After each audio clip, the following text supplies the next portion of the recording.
Halo pecinta film, apa kabar semuanya? Semoga kalian semua sehat dan diberi rezeki melimpah. Di video kali ini saya akan membahas alur cerita film Road Games 2015. Oke, tidak usah berlama-lama lagi, bagaimana keseruan alur ceritanya? Selamat menonton!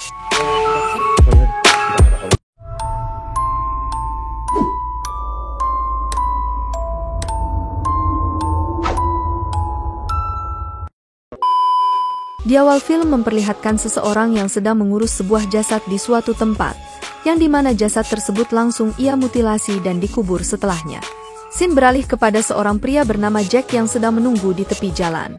Menariknya, di jalan ini terdapat sebuah tanda jalan yang berkata, "Jangan pernah memberikan tumpangan kepada siapapun." Belum diketahui pasti apa maksudnya.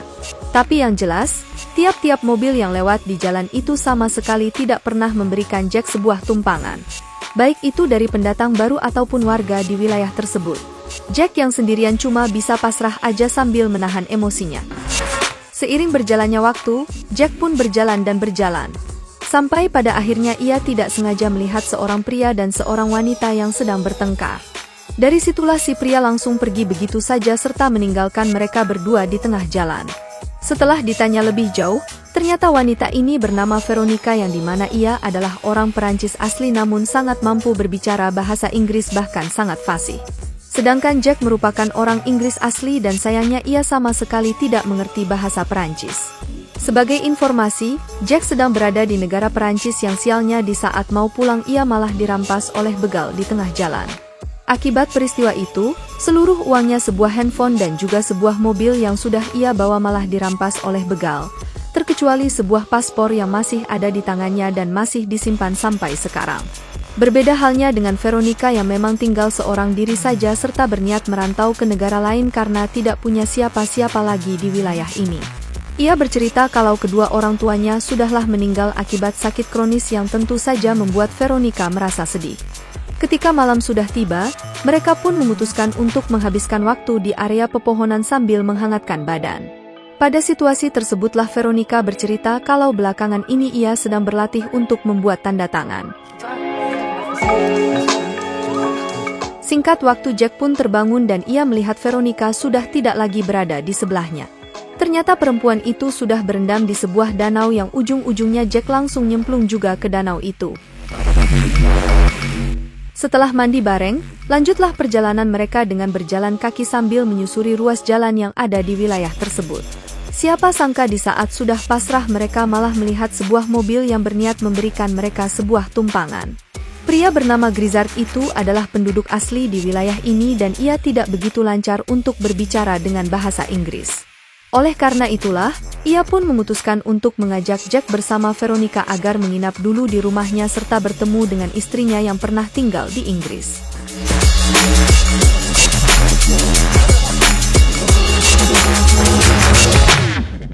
Setibanya di rumah Grizzard, Jack dan Veronica langsung disambut oleh istri Grizzard yang bernama Mary. Dari situlah Jack mulai diantar ke kamar tidurnya oleh Mary. Sedangkan Veronica akan diantar oleh Grizzard. Setelah Mary meninggalkannya sendirian di dalam kamar, Jack yang sudah merasa lelah pun langsung merebahkan dirinya di atas ranjang serta tidur begitu saja. Di saat terbangun, waktu sudah berganti ke malam hari yang dimana Jack mulai kepo dengan sebuah kotak bertuliskan Grizzard. Ketika kotak itu dibuka, terdapat beberapa lembar foto dari masa mudanya ke Grizzard maupun Mary. Tidak sampai di situ, di kotak tersebut juga terdapat sebuah foto dari seorang anak laki-laki dan juga seorang anak perempuan. Jack sangat yakin kalau Grizzard bersama Mary tidaklah tinggal berdua saja di rumah ini.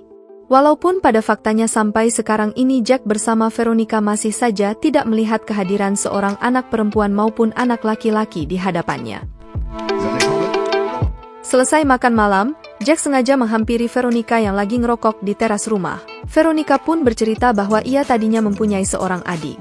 Tapi miris, adiknya itu malah terlindas oleh traktor di saat mereka berdua sedang bermain petak umpet di sebuah ladang.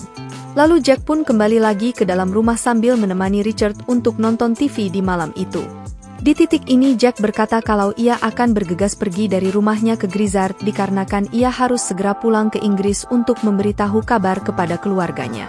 Begitu juga halnya dengan Veronica yang berencana untuk merantau di negara lain demi keberlangsungan hidupnya. Tidak lama dari itu, Jack bertanya kepada Grizzard apakah ia memiliki anak, tapi anehnya Grizzard menjawab kalau ia tidak memiliki anak sama sekali. Si Jack merasa terheran-heran dengan pernyataannya Grizzard.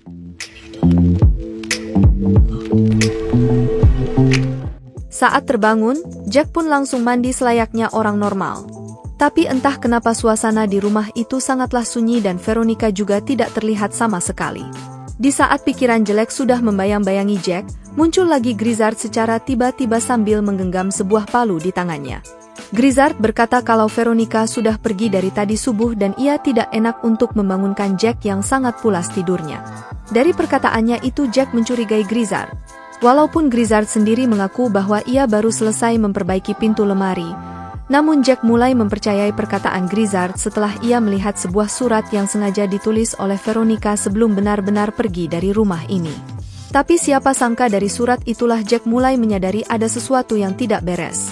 Lebih tepatnya tanda tangan Veronica yang tidak cocok dengan apa yang sempat ia lihat ketika mereka terdampar di pinggir jalan. Setelah sadar akan kejanggalan tersebut, Jack malah dihajar oleh seseorang sampai-sampai ia pingsan pada saat itu juga. Ketika terbangun, ia pun sudah diangkut ke sebuah mobil pickup yang dimana mobil tersebut juga sempat terlihat di awal film. Usut punya usut, Jack sengaja disekap oleh seorang pria paruh baya yang bernama Delatrois. Jack langsung berpikir kalau ia sedang berada di sarang psikopat. Apalagi Delatrois juga tidak memberikan informasi lebih banyak. Selain menyuapinya dengan sepiring makanan, Jack diancam agar ia tidak lagi berontak seperti anak kecil. Bahkan ikatan tali yang ada di tangannya Jack juga sengaja dilepas dan seketika itu juga Delatrois langsung memotretnya dengan sebuah kamera. Entah apa tujuannya, tapi yang jelas ia pun kembali mengangkut Jack ke dalam mobil sambil disekap dengan beberapa lakban. Tidak sampai di situ, Delatrois juga berniat untuk membius Jack dengan sebuah jarum suntik yang sudah ia siapkan. Beruntungnya ketika akan disuntik, Delatrois mematikan kompornya yang masih menyala yang sampai menimbulkan asap. Langkah demi langkah ia lewati sampai pada akhirnya Jack berhasil kembali lagi ke rumah Grizzard dan ia melihat Mary bersama si suami lagi bersiap-siap untuk pergi. Setelah mereka berdua pergi itulah, Jack langsung masuk ke dalam rumah sambil mencari keberadaan Veronica yang tidak ditemukan. Dan benar saja, Veronica sudah disekap di salah satu ruangan. Meski mereka sudah berusaha lari, dikarenakan bantuan sutradara ujung-ujungnya pelarian mereka itu mulai disadari oleh Mary dan Grizzard. Di sebuah ladang mereka harus berhadapan dengan Mary dan Grizzard yang masih belum menyerah. Veronica pun langsung mengajak Jack untuk kabur ke sebuah kabin yang dimana mereka memutuskan untuk bersembunyi di dalamnya. Ternyata kabin itu merupakan kabinnya Delatrois. Veronica mengancam Delatrois dengan senjata namun dia terjatuh. Tidak lama Jack juga mengancam Delatrois dengan sebuah senjata hingga membuat Delatrois terpleset dan tertancap ke besi tajam. Entah rencana apa yang akan dilakukan oleh Veronica yang menyembunyikan keberadaannya Jack dengan sebuah terpal. Ditambah lagi Veronica masihlah belum puas dengan penderitaan Delatrois. Kemudian Grizzard bersama Mary masuk ke dalam kabin tersebut yang dimana Grizzard langsung berbicara menggunakan bahasa Perancis kepada Veronica. Ternyata Veronica adalah putri dari Grizzard dan Mary. Dengan kata lain selama ini Veronica sudah berbohong kepada Jack dan begitu juga dengan Grizzard yang sudah berbohong kepada Jack. Pada titik inilah terbongkar sudah kalau Veronica merupakan seorang pembunuh berantai yang bisa membunuh siapapun tanpa alasan yang jelas. Apalagi Veronica juga sempat membunuh adik laki-lakinya secara sadis serta memutilasinya setelah mereka baru saja selesai bermain petak umpet. Maka dari itulah di awal film kita diperlihatkan sebuah jasad dan seorang pelaku yang dimana itu menjelaskan kebrutalan si Veronica. Namun sayang dikarenakan si Jack sudah emosi dengan situasi itu, dia pun tidak lagi ingin mendengarkan penjelasannya Mary maupun Grizzard yang secara fakta merupakan orang tua dari Veronica.